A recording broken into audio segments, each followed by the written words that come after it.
বলতে শুরু করে যে বাড়িটিতে অদ্ভুত কিছু ঘটছে। রাতে লোকেরা নাকি দেখতে পায় একটি সাদা ছায়া যা বাড়ির আশপাশে ঘোরাঘুরি করে। কেউ কেউ বলে তারা রতন চাচার স্ত্রীর কান্নার আওয়াজ শুনতে পায়।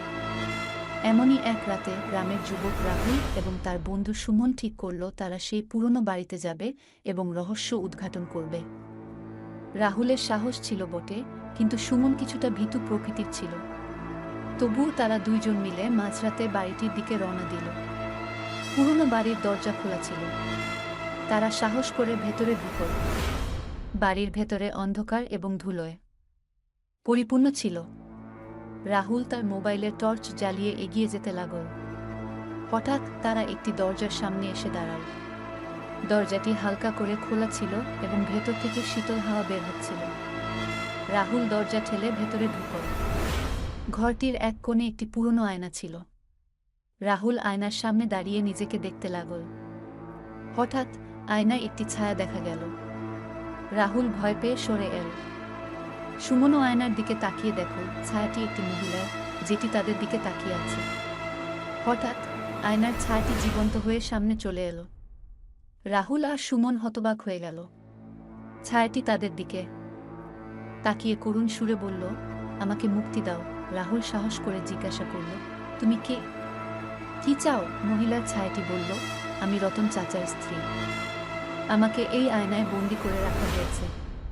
আমি মুক্তি চাই। সুমন ভয়ে কাঁপতে লাগল, কিন্তু রাহুল ধৈর্য ধরে বলল, কিভাবে তোমাকে মুক্তি দিতে পারি? ছায়াটি বলল, এই আয়নাটি ভেঙে দাও। রাহুল সাহস করে একটি পাথর তুলে নিল এবং আয়নাটি ভেঙে দিল। আয়নাটি ভেঙে যেতেই মহিলার ছায়াটি ম্লান হয়ে গেল এবং ঘরে একটি সাদা আলো ছড়িয়ে পড়ল। মহিলার মুক্তির সাথে সাথে ঘরটির পরিবেশও স্বাভাবিক হয়ে গেল। রাহুল এবং সুমন দ্রুত বাড়িটি ছেড়ে বেরিয়ে এলো। তারা গ্রামের লোকদের সবকিছু বলল। এরপর থেকে সেই পুরনো বাড়িটিতে আর কখনো অদ্ভুত কিছু ঘটেনি। রতন চাচার স্ত্রীকে মুক্তি দেওয়ার পর গ্রামের মানুষ সেই বাড়িকে নতুন করে সাজিয়ে নেয় এবং সেখানে সুখে বসবাস করতে থাকে। এভাবেই রাহুল এবং সুমনের সাহসিকতা সেই পুরনো বাড়ির ভূতের রহস্যের সমাধান করে এবং গ্রামবাসীদের মধ্যে শান্তি ফিরিয়ে আনে।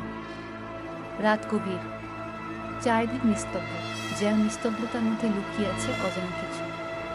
এই নির্জন রাতের আধারে একটি ছোট্ট গ্রাম, যেখানে সকলেই দিনের কাজ শেষে ঘুমের রাজ্যে তলিয়ে গেছে।